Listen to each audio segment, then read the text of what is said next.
Hello everybody, I'm Billy Walker, and I have to say it's been a terrific experience. We started the journey in October 2017. We are today. Some of our ambitions in the journey have been achieved, but there is some way to go yet. In the round, it's my opinion that the flavour, the wood, the maturation in good quality wood delivers at least 70% of the flavour. So if you start on that basis, you're looking around to get and source the richest quality of wood that you can possibly find. And these are interesting times in terms of what is available now. You know, we're looking virtually all over the world now for oak casks of different genuses, virgin oak casks of course, different levels of toasting, different levels of charring.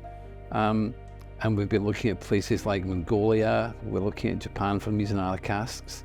America has been a source of some wonderful Ozark Chinquapin casks. Recently we took in a load from the Andean Colombian area, and we're excited about what that will deliver. So there's a lot going on in virgin casks, and then we move into things like wine casks, which offer a different kind of solution to the maturation process.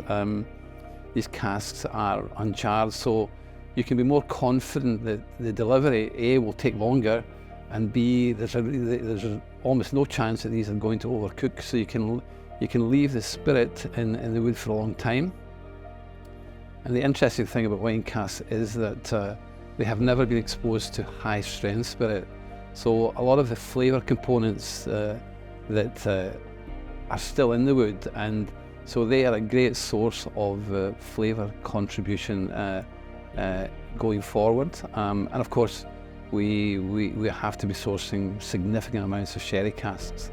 And originally our focus was on PX Oloroso, but we have been tempted and drifting into looking at Fino, Amontillado, Manzanilla, Paula Cortado, which is an incredibly interesting one, and we could really talk all day about Paula Cortado, but that's for another day. So the contribution of the wood is incredible. It is, in fact, it's an art in its own sense. There's an instinctive relationship with wood, and that comes with experience. But the science is also very interesting. I mean, you might wonder about where the flavours like toffee and vanilla come from. And the reality is that in the process of toasting, the hemicellulases in the oak are thermally decomposed, and you end up with sugars like fructose, maltose, arabinose, xylose. And then once you char, it caramelizes, and you get the treacle notes, you get the toffee notes. And on top of that, there's a whole host of other components that are being affected by these processes. So you end up with cinnamons and gingers. Yeah, listen, the whole process of the magic of wood is fantastic. Fully understanding it is probably a little bit beyond me in terms of all of the science, but your expectation starts with instinct, and then when it delivers, the science will explain why it's happened.